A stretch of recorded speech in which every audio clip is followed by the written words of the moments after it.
Hi, Daniel. Thank you so much for joining us. We're Hi. going to be sort of talking and chewing the fat for the next 45 minutes or so. I've got a clock up there just to double check because we're on a bit of a deadline here. My daughter comes home at 5 o'clock and she's 2 years old and she is crazy at the moment. So we're trying to get it all sorted.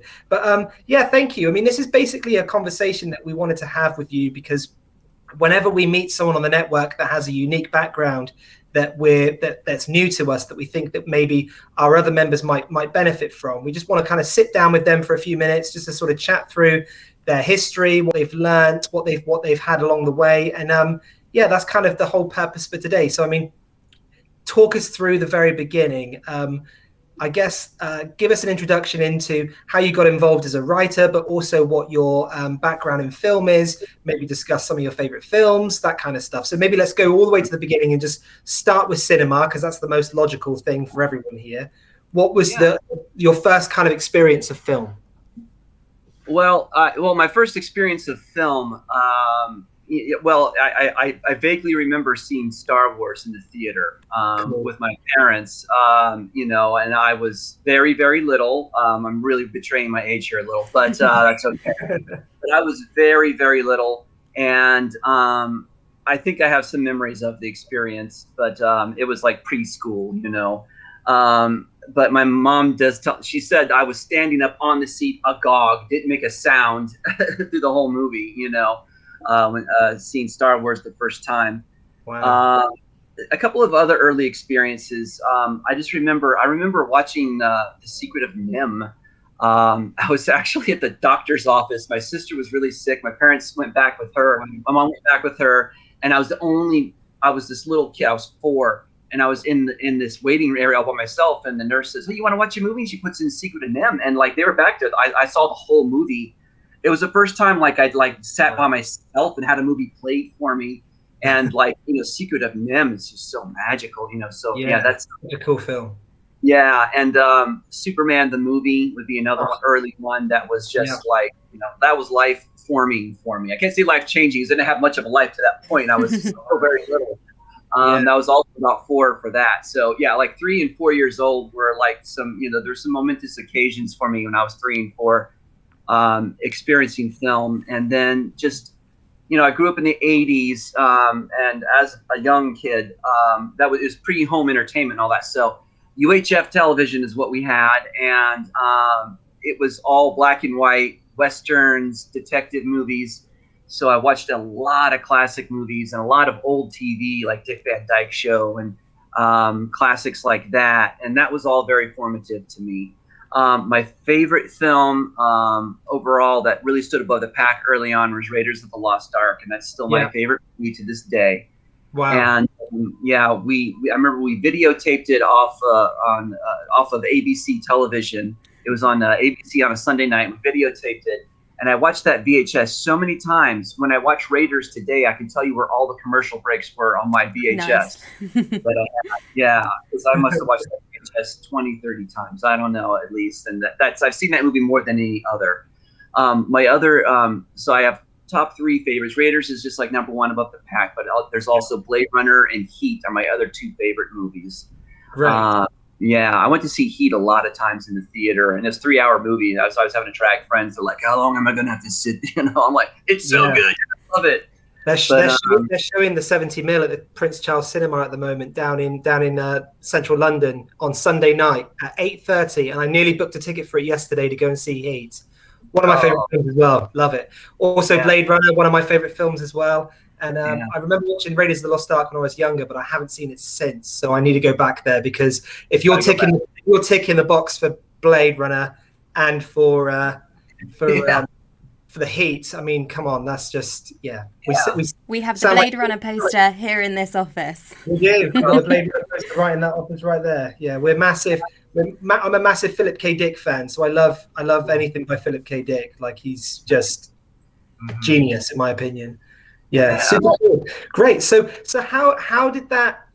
Talk me through your journey then, because you became a writer for graphic novels, and how did you get to that point from being a kid all the way through to that particular moment? It was a lot of years of developments and just like a lot of things happened, but it was in the '90s when like independent film really became a thing with with the Tarantino and all that thing, where it really started to feel like, oh, movies is something that I can be involved in.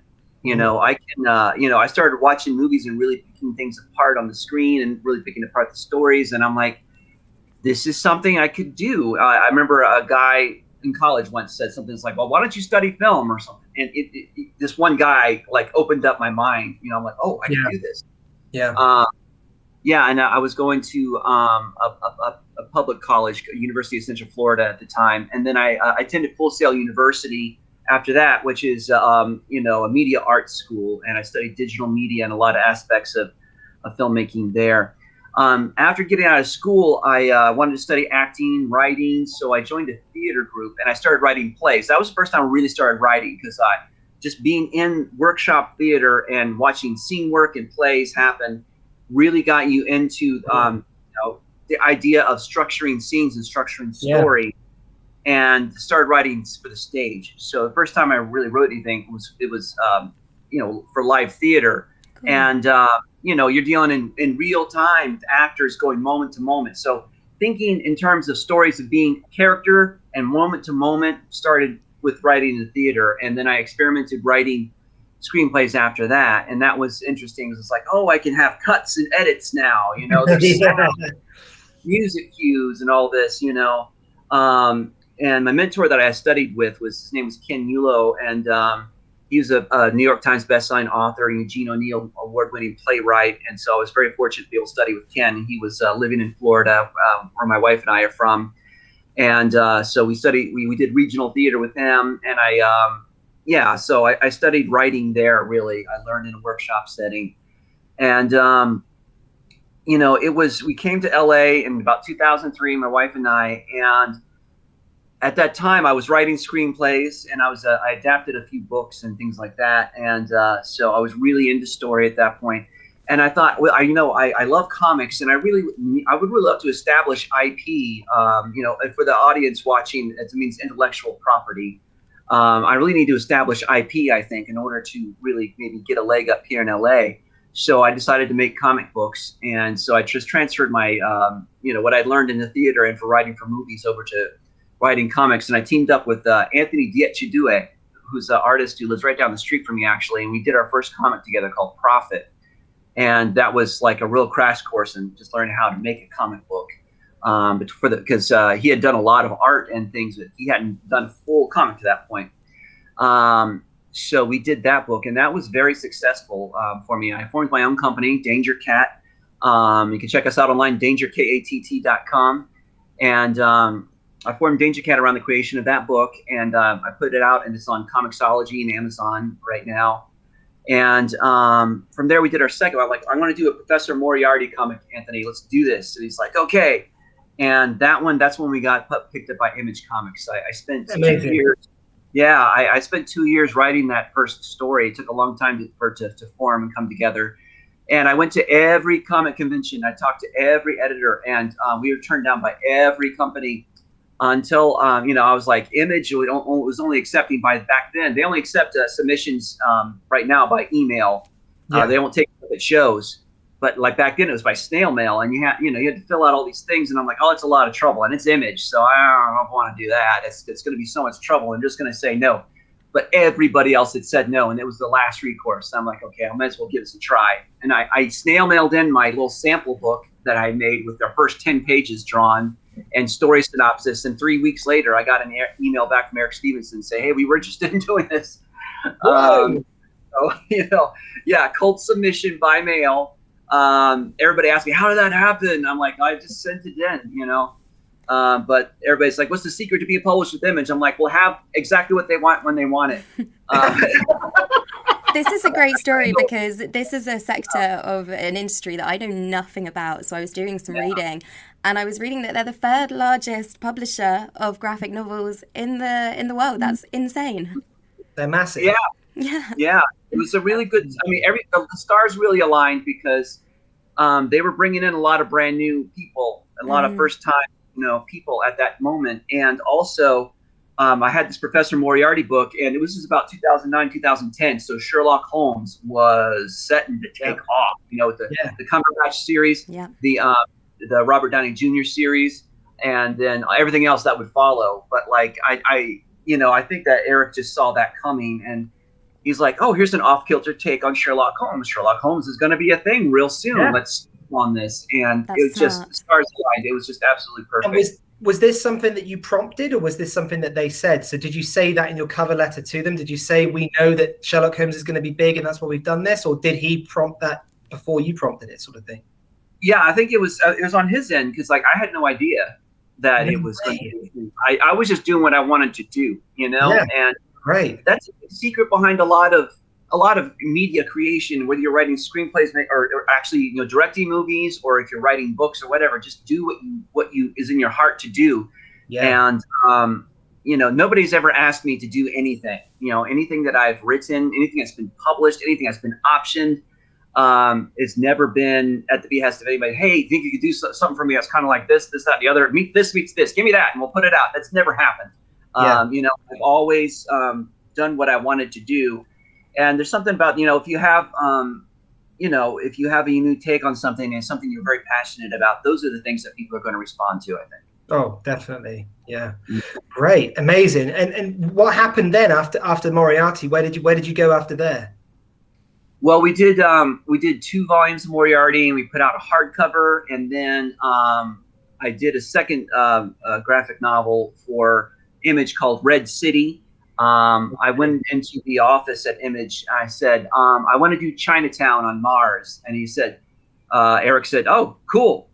And then, basically we were greenlit from that point. So, I did this detective story on Mars called Red City, and that was also well received and did really well. I love that. Total Recall meets Blade Runner. Yeah, yeah. So there's threads of that in everything I do. Even like if you read my Moriarty story, there's like Total Recall type of stuff in that, So I'm usually in the Philip K. Dick realm, when I'm doing science fiction, especially. So if you could humor someone who doesn't know much about this, Daniel, when you say that project was greenlit, how does that work in terms of the financing? Are you paid an upfront fee, or how does it work? Oh, and comics are interesting. They're different from movies. There's no money involved usually. They're usually great. Go make the book, because that's how independent comics work. It's usually honestly, it's usually the writer. Writers go and find artists, and then we pay the artists. We find ways to pay these artists, and then they spend these copious thousands of hours drawing these comics that we've written, and then we give a finished product to a publisher, and publisher's like, great, we'll put this out. So you're paying the artist out of your own pocket? Yeah. Wow. Wow. Yeah. Yeah, it's hard, that's why more people don't do it. Besides, it's very difficult to execute creating a comic in the way that it's difficult to execute creating a movie. You got to get all these people together. You got to have camera and sound, and you got to shoot it with the actors, and you got to edit it. So much work. With the comic, you got to write it. You got to find the artist. You got to work through everything together. You got to make the book. You got to assemble the final product with pictures and with letters, and formatted correctly for printing, and then you got to find a publisher that wants to put it out. It's so much work, So like it's just like maybe 1% of anybody that wants to make a movie really ever makes a movie. The same with comics. There's a big barrier. There's a big ask in getting into comics, just like there is with film. So yeah. As far as money, I'm still figuring that out in comics. It's tough. So, yeah. Is it putting food on your table? I do other things. Okay. So when we're making comics, I got to do other things. I actually I have a copy editor, and I work in broadcast news transcription. Okay. So that's something that I done regularly. for a long time, and that's just basically what you got to do. Okay, and fair a enough. lot of filmmakers have other jobs and they work their movies on the weekends. Of course. It's their thing. Yeah. Sounds so similar to every other artistic pursuit. It sounds so Yeah. similar to the indie film Mhm. marketplace for filmmakers. It sounds so similar to artists in general that are basically making fine art and go into markets to sell their work.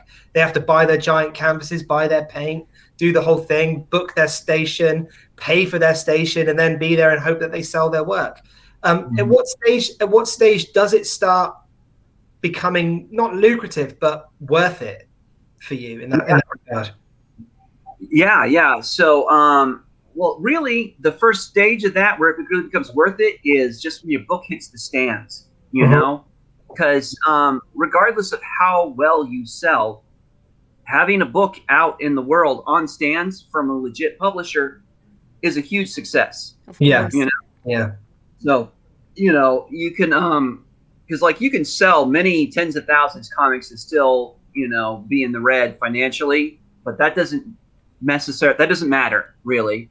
What matters is you've got your name out there and you've got your product out there and your IP is now a known thing in the world and your name is out there. So, and then, being with Image, I had the benefit of being covered in so many wonderful publications like USA Today, and I got to be on NBC Universal show Fresh Ink with Oh, wow. Blair Butler, and that was wonderful exposure, and and then the thing is really the IP pays off in other ways, such as you shop it for film and television, and I was on the chat boards just yesterday with you guys, and a guy was asking about advice on getting a manager, and I was just, my advice to him was just, create work and have something in hand is very, very helpful. So like I was here in LA for like 7 years. It never even occurred to me to look for an agent or look for a manager or something. I was very obsessed with doing the work and getting books published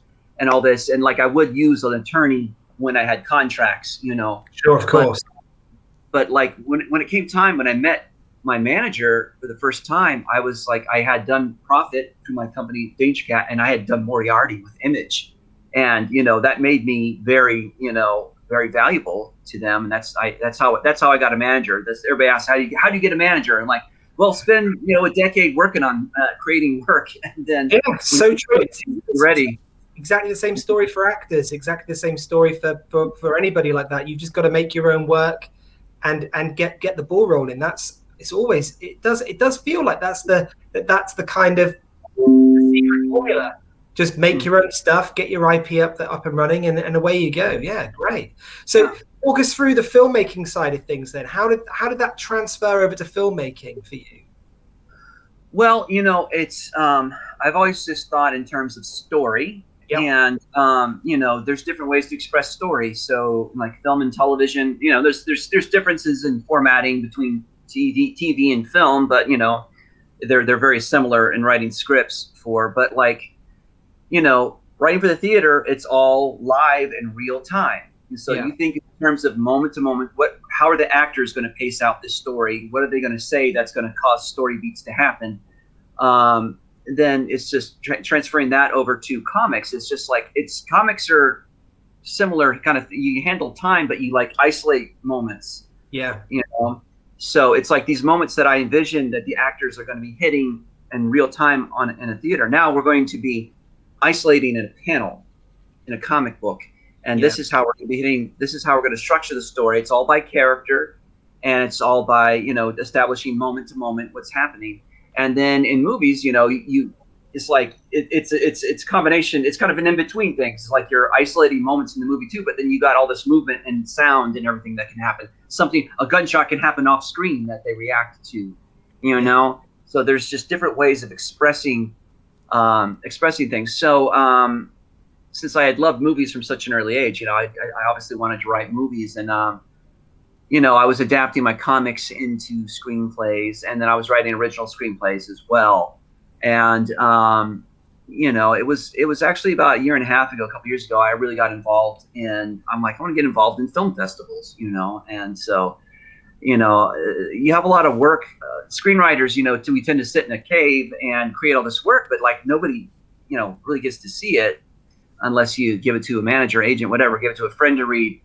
And, film festivals like what you guys are doing, it's like, hey, this is a great way to get my work exposed and to get some word out there, Yeah, definitely. So, and in addition, I'm working on getting, one of my books is under option. It hasn't been announced, so I can't say details, but one of my books is under option, and that's being developed for TV right now. And, fantastic. yeah, so, you're just all over the place. As long as you're thinking in terms of story, you can be a creator in a lot of different realms if you play your cards right.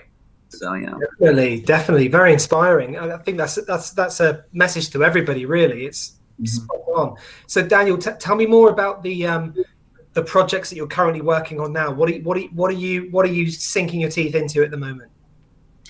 Well, I just finished. I just wrote 2 new scripts, and kind of back to back. And the latest one is actually doing well at some festivals. I've won Paris Film Festival and a Rome Film Festival with it. So the newest script is called Delta, and it's a little different. It's a lot less high concept. I guess for the audience, if anybody doesn't know, high concept basically means you have like kind of one general idea that, or a combination of general ideas that really drive the story. Like Inception is. They go into a dream to do a heist. You can say it in like one line. That's high concept. But then stuff like that is not high concept. You're thinking more in the realm of like art movies or indie movies like No Country for Old Men. That's a literary adaptation, and it's a crime story, and it's a little complex to just sum up in one sentence. But you guys are after some money trying to kill each other. That doesn't really explain it. You have to go and watch the movie to really get it. So it's less high concept. So Delta is like that. So Delta is like my No Country for Old Men with a female lead. It's about, it takes place in about 1972, and Martha is the lead character. And she's a half Ute Indian woman who is in Colorado, Utah area. And her husband is a dealer, and things are going bad, and she murders her husband and steals a suitcase full of heroin and money and takes off across the Salt Flats of Utah. And she has this hitman following her, who's just this kind of spiritual force of destruction, and it kills everybody in his wake, and he's after her, and she's trying to find some meaning in life and trying to get away from this life. And so that's Delta, and I think it's almost kind of a transcendental piece, Right. You said your piece that's been optioned is a series. Is this also episodic, or is this a feature film? Episodic. Yeah. Cool. Yeah. So based on one of my books, on one of my graphic novels. And amazing. That got picked up by a producer a little while ago. This was pre-pandemic, so things got stalled a bit. We've picked up again now. Things are going really well. And we've got a studio on board. We've got a production company. We even just got a showrunner just in recent days, and so we'll be going out again with that. Hollywood kind of sleeps June to first half of July or so. So we're going to be going out second half of July, August, to after everybody's back from their summer vacations. To start shopping that again.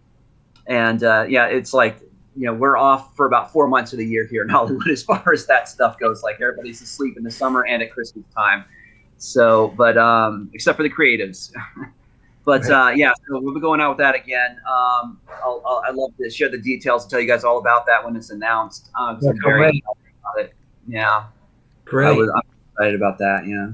Great. So okay. what's your involvement going to be with this? Like, at what point do you sort of hand it over, or are you going to stay involved creatively all the way through? It's a little give and take. I mean, right now, like this is my first show that's really hitting and making some waves and getting on here. So, I haven't had that much involvement to this point, but they do check in on me with some things here and there. Cool. And we'll see once the show, if the show gets picked up, what I'll be able to do.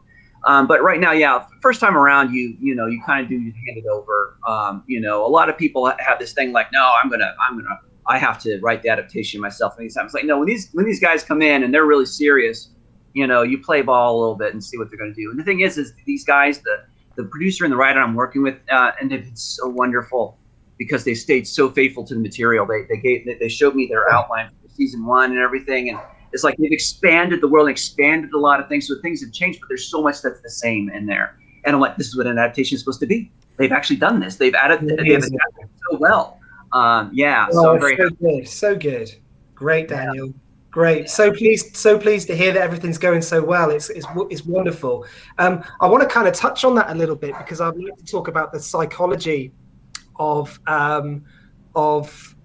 discovering opportunity. And forgive me for going a little bit deep, but I think it's important that creatives kind of ask these really serious questions of themselves and go further and further in there. You mentioned the tutor at college that was connected. You mentioned the guy that lived down your street that was an artist. You're talking about how you're prolific.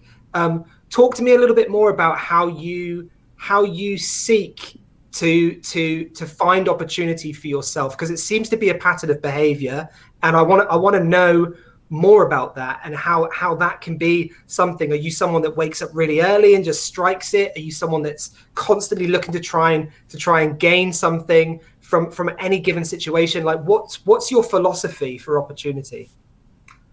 Oh, wow. Well, a lot of it starts with what I was talking about earlier, how you have to be very self-starting and nobody really asks you to do anything, so you can't sit around waiting for permission.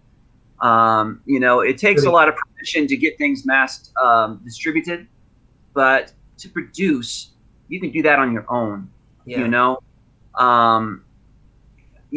So that's the first thing. It's like the main toolbox is you right here. It's your heart, your mind, your hands, your eyes, your ears. Totally. This is the toolbox right here. 100%. And it's like hone the tools, get the training, do the work. And I speak to students a lot. And something I always say is do the work, and then be ready to help people who need help, and then be prepared to accept help when you need it, because that's okay to do. And that's kind of a first way of starting, is just kind of get your own house in order, get your training, learn how to do things, and then make stuff, write stuff, make stuff. And from there, opportunities will come up. It's funny. Yeah. Are you an early riser? You say. I'm like, no, I am naturally not, but I do have a job that requires me to get up. So I do kind of have to get up kind of early. That is not my natural inclination. My natural inclination is to stay up till 3 or 4 in the morning working and writing. Same here. Night. So all that works out so lovely when you have to have a job too. But from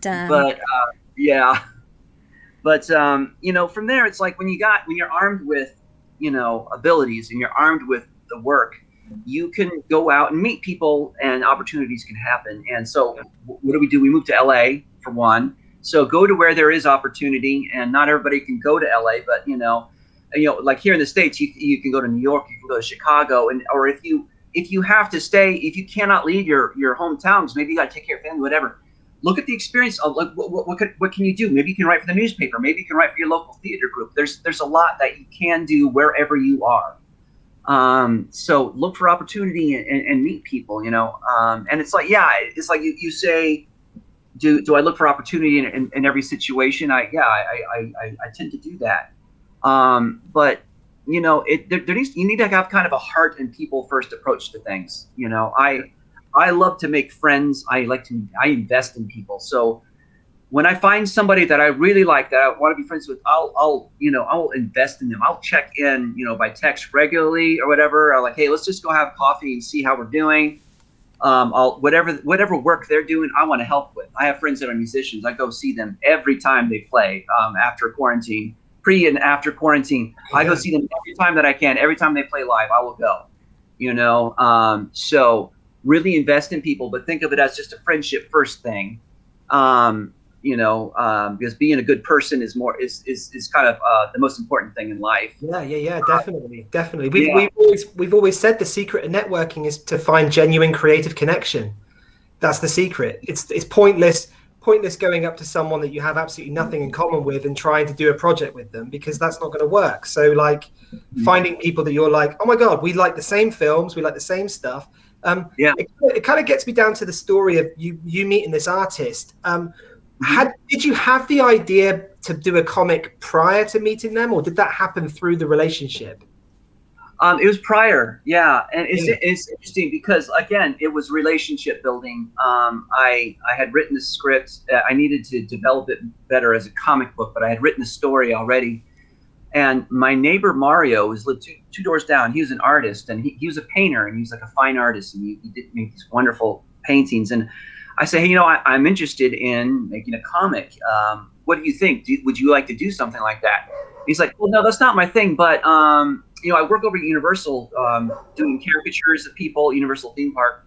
And this guy I work with who's really into comics and really good at comics and storyboarding, and why not introduce you to him? And that's when I got connected to Anthony. And Anthony I met at Starbucks and talked about what we wanted to do, and it was just kismet from there, So it was just, I happened to have this neighbor, and I happen to live, in LA, so he works at Universal Theme Park as an artist, and he knows somebody and who wants to do comics and storyboards. There's always those guys around here that want to do comics and storyboards that you can meet, and so it was just. Yeah, it was through relationship building. I've been friends with Mario for a long time. He's been our neighbor, and so it just kind of happened. And since Mario vouched for me with Anthony, things really I hit off things with Anthony, and it went really well. We worked together 7 years nonstop, I think, doing of course those 3 comics that we did together. So yeah, so sick, wonderful, absolutely wonderful, great. Well, I hope that the people that get to watch this. Our members and those beyond get to kind of get inspired by your pattern of behavior. I think it's just the right thing to do. It's so good. And please just stay in touch, keep in the platform with us, stay with us forever. We'd love to see what you do next, Daniel. It's really been a great conversation. Thank you so much. Thank you. It's been a lot of fun, and I'm happy to be part of the network.